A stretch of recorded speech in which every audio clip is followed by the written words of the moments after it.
Après la victoire électorale de Donald Trump outre-Atlantique et le changement de cap spectaculaire de la politique de Washington envers l'Europe, la plupart des pays de l'UE se sont ouvertement mis à tourner le dos à la nouvelle administration américaine, mais pas tous.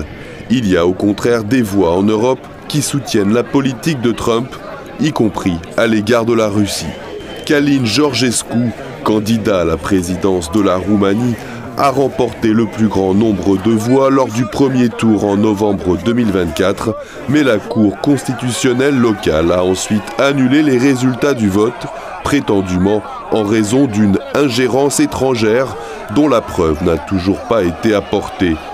Aujourd'hui, la commission électorale centrale du pays a exclu la candidature de Georgescu de l'élection prévue pour le mois de mai.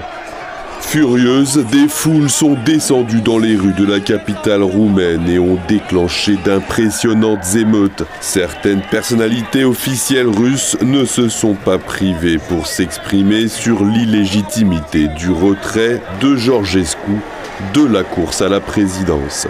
En Roumanie, l'État profond a effectivement mis la démocratie 6 pieds sous terre. Que doit faire le peuple avec un tel gouvernement? Simplement avaler tout ça. Ce n'est pas grand-chose. Le porte-parole du Kremlin, Dmitri Peskov, a déclaré que toute élection organisée en Roumanie sans la participation du candidat Călin Georgescu serait illégitime. La Commission européenne préfère ne pas remarquer ce qui se passe en Roumanie et continuer à réprimer ceux qui ne sont pas d'accord avec la ligne de conduite de Bruxelles. Il n'y a pas de commentaire concernant la décision de la Commission électorale centrale de Roumanie. Les élections relèvent de la compétence nationale. La Commission ne commente pas le processus électoral en Roumanie, qui est de la compétence des autorités et du peuple roumain. La Hongrie, qui a opposé son veto à plusieurs reprises aux décisions anti-russes et pro-ukrainiennes de l'UE, est un autre exemple du fossé qui se creuse au sein de l'Europe.